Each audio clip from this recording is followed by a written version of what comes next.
Hello, this is Kirsten Smith, Collections Curator at the Alberni Valley Museum. Today, on Museum at Home, we are looking at two dresses from the collection that have hidden pockets.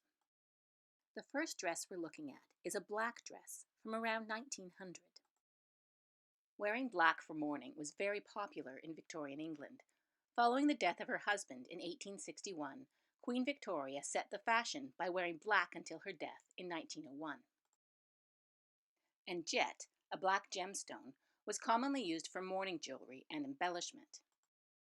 However, as the 19th century turned into the 20th century, it also became common to wear black just as a color choice, not associated with mourning.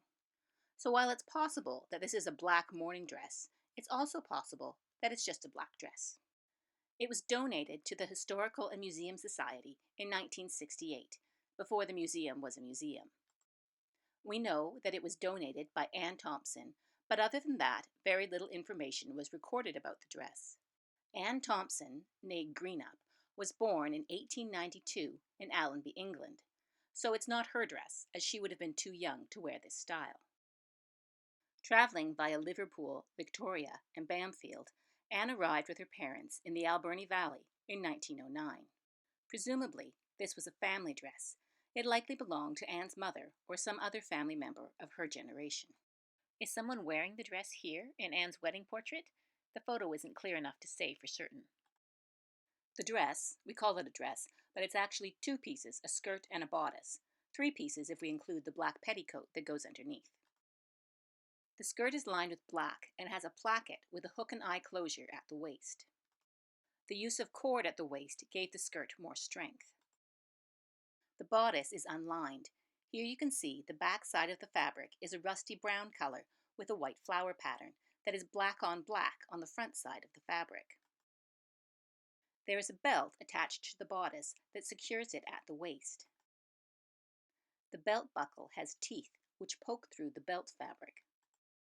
On the interior of the bodice, you can also see where the 12 pieces of boning are placed. Originally made of whalebone, the boning, or stays, were eventually made of steel, like this one here. There is a hook at the center back of the bodice that hooks into an eye on the skirt. This would help to keep the bodice and skirt from separating. There is also a loop at the front of the skirt, as well as loops with snap closures on the petticoat, which, if passed over the belt, would also help keep things in place. The dress has two pockets, one hidden in the folds of the skirt. The other is tucked into the front of the bodice. The small bodice pocket is likely for a watch. In this portrait, you can see the woman seated on the left is wearing a pocket watch.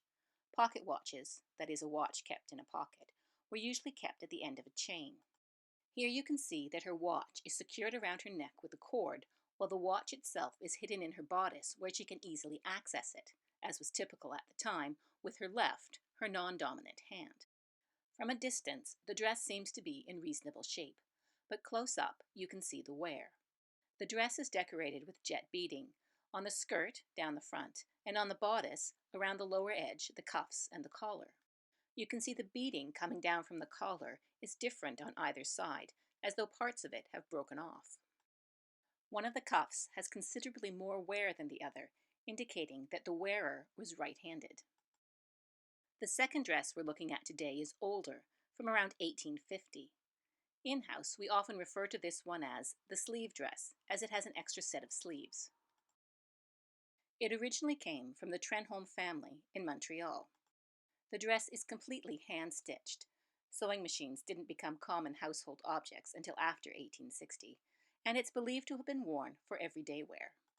The sleeves were made to be interchanged with a different set of sleeves if the wearer wanted to change up her look. Dresses with such voluminous skirts used a lot of fabric, which meant a woman was likely to have only a few outfits. Although an alternate set of sleeves was not common, it was popular to change the look of a dress with different cuffs and collars. The second set of sleeves has a bit more detail, gathering at the cuff. Although you can't really tell in the photographs, if you look closely at the dress, you'll find that the blue dye has run slightly at the armpits of the dress and on both sets of sleeves, which is an indication that both sets of sleeves have been worn. The dress is one piece with hook and eye closures up the bodice and one at the waist. The hooks are metal, but the eyes are handmade. The buttons up the front are decorative. A 34-centimeter placket down from the waist has no apparent closure but simply hides in the folds of the skirt. The dress and sleeves are lined with plain cotton, and there is one inseam pocket in the skirt near the right hip. It's a rather substantial pocket, but it hides easily in the draping of the skirt fabric. The donor believed the dress to date from around 1895, but the style of the dress is more in keeping with dresses made between 1840 and 1860. A woman in a similar style dress can be seen in this photo from the Anderson Mill, which operated from 1860 to 1864. Style elements of that period include the shoulder seam placed toward the back and the armhole cut low on the bodice. In addition to giving the dress that distinct, rounded shoulder look, it also made it really difficult for the wearer to raise her arms. Other elements common for a dress made around 1850 include a skirt where the fabric is gathered at the waist rather than using gored panels, decorative braid around the hem of the dress that preserves the edge as it brushes the ground, here it's half worn off, and the existence of an attached pocket, which became popular in the 1840s. Prior to the 1840s, pockets weren't typically attached. Though they were sewn into men's clothes, women had a separate set of pockets that were worn, tied around their waist, often under their skirts. The pockets were accessed through a slit in the outer skirt fabric, much like the side slits in a modern lab coat that allow you access to trouser pockets. If you'd like to learn more about the history of pockets, check out this webpage provided by the Victoria and Albert Museum that also includes a game of Spot the Pocket. Or you can learn how to make your own pockets. And that's it for today. Thanks for watching the Alberni Valley Museum's Museum at Home.